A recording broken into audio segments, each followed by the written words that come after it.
Hola, soy el profesor Lima Colibar Pérez. En esta oportunidad vamos a hablar de la fuerza y el equilibrio. Logro de sesión. Al finalizar la sesión, el estudiante conoce el concepto de fuerza, la primera ley de Newton y aplica el concepto de equilibrio a situaciones reales, como se muestra en las imágenes. Temario. Estudiaremos los conceptos de fuerza y fuerza neta, la primera ley de Newton del movimiento, el diagrama de cuerpo libre y equilibrio de traslación. Fuerza. ¿Qué observa en la siguiente imagen? Efectivamente, hay 4 personas que están empujando un automóvil. Entonces, una fuerza es algo que puede cambiar el estado de movimiento de un objeto. Ahora, esto de puede es muy importante, ya que no siempre va a suceder. Por ejemplo, ¿qué sucedería si solamente empuja una persona? Probablemente no logra mover el automóvil, ¿verdad? Veamos algunas características de la fuerza. La fuerza es una cantidad vectorial, por lo que se va a representar mediante una flecha, dirigido en una cierta dirección.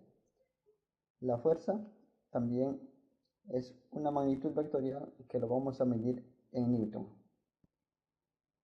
¿Y qué pasaría si hubiera dos personas jalando en direcciones opuestas, como se observa en la figura? Y además, si esas fuerzas tienen la misma magnitud, entonces el bloque pues no se va a mover. Entonces se llama fuerza neta a la suma vectorial de esas dos fuerzas. Como van en direcciones opuestas, la fuerza neta en este caso sería 0. Entonces decimos que las fuerzas están equilibradas. En otra situación podríamos tener que la fuerza que jala a la derecha es mucho mayor que la fuerza que jala a la izquierda. Entonces habría una aceleración a la derecha. Entonces la fuerza neta ya no está equilibrada, es decir, que hay una aceleración. Primera ley de Newton. Observemos el siguiente video.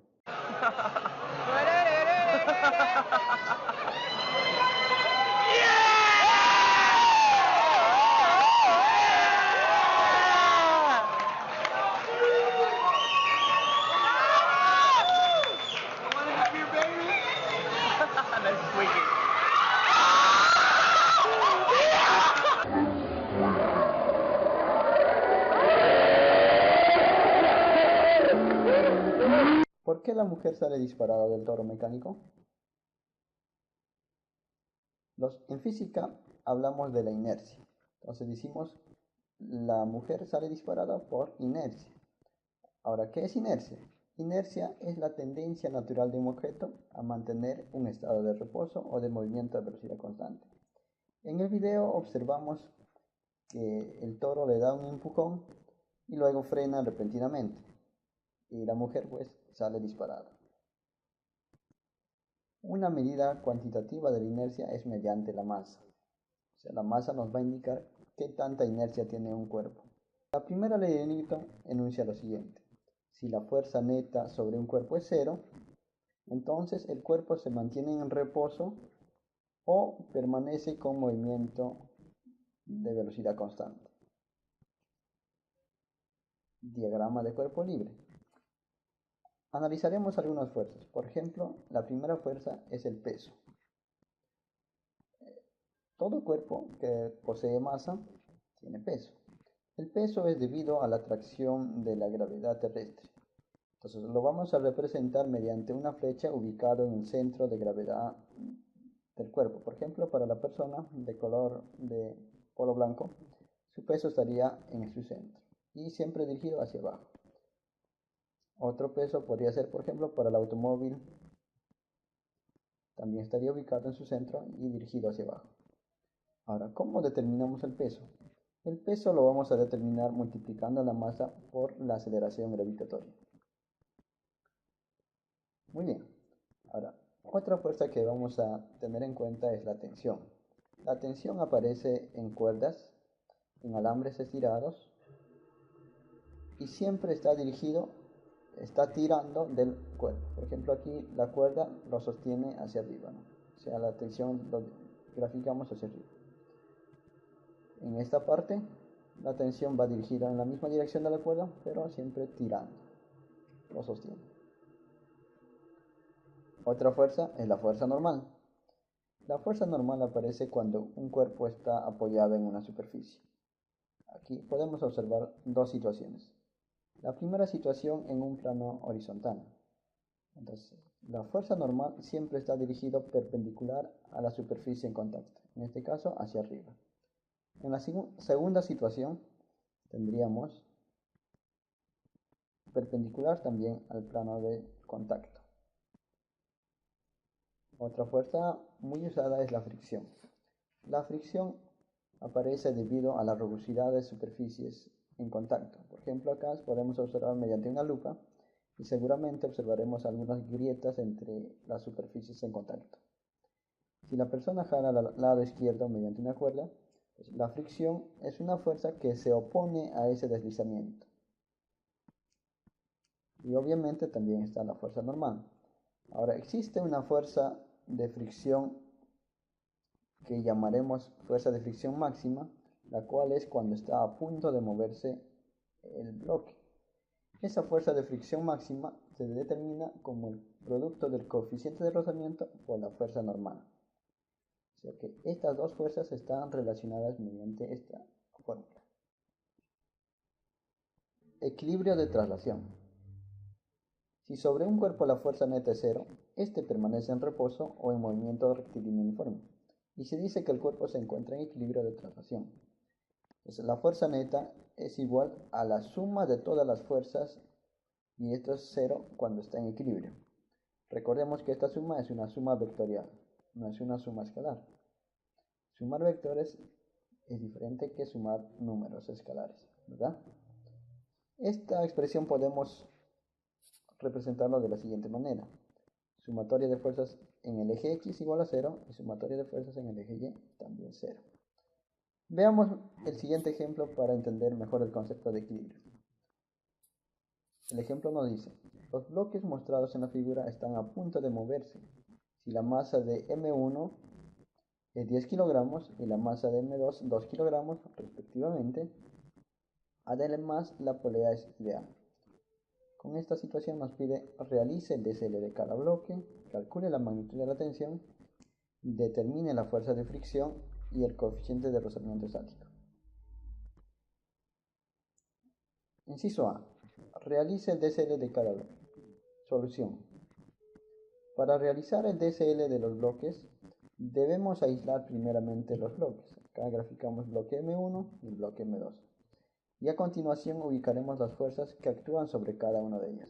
Empecemos con el bloque M2.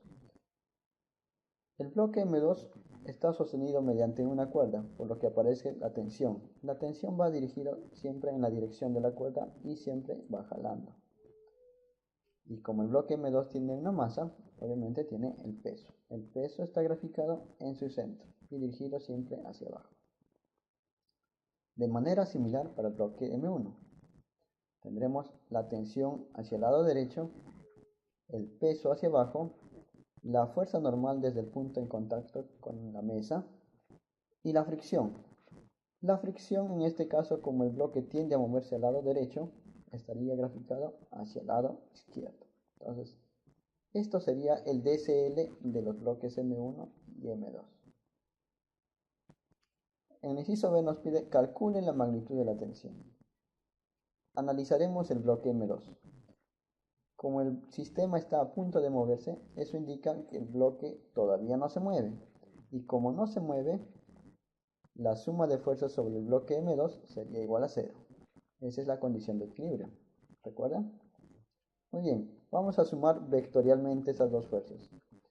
La tensión va hacia arriba, por lo que su signo sería positivo, y el peso hacia abajo. Entonces, tensión menos peso es igual a 0. De donde la tensión es igual al peso. Pero el peso es el producto de la masa por la gravedad. En este caso, la masa del bloque M2 es 2 kilogramos y la gravedad 9,81, que es constante para toda la Tierra. Este producto resulta 19,6 newton. De esta manera tenemos la tensión. Inciso C. Determine la fuerza de fricción. Para determinar la fuerza de fricción analizaremos el bloque M1. Acá tenemos 4 fuerzas. Analicemos en el eje X. En el eje X, como tampoco este bloque se mueve, entonces la suma de fuerzas sigue siendo 0. Sobre el eje X tenemos la tensión y la fricción. La tensión a la derecha y la fricción a la izquierda. Entonces tensión menos fricción igual a 0. De donde la tensión es lo mismo que la fricción, pero ya hemos determinado la tensión.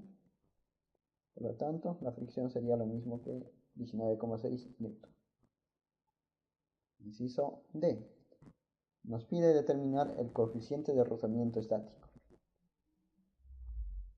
Para determinar el coeficiente de rozamiento estático, recordemos que la fricción máxima es el producto del coeficiente de rozamiento por la fuerza normal. La fricción ya lo determinamos, 19,6 newton. Nos faltaría determinar la normal para despejar el coeficiente de rozamiento. Entonces analizamos el bloque en el eje Y. Como no se mueve, la suma de fuerzas sigue siendo 0. De donde la normal menos el peso es 0 y la normal sería igual al peso del bloque M1. Y el peso es su masa, 10 kilogramos por 9,80, que resulta en 98,1.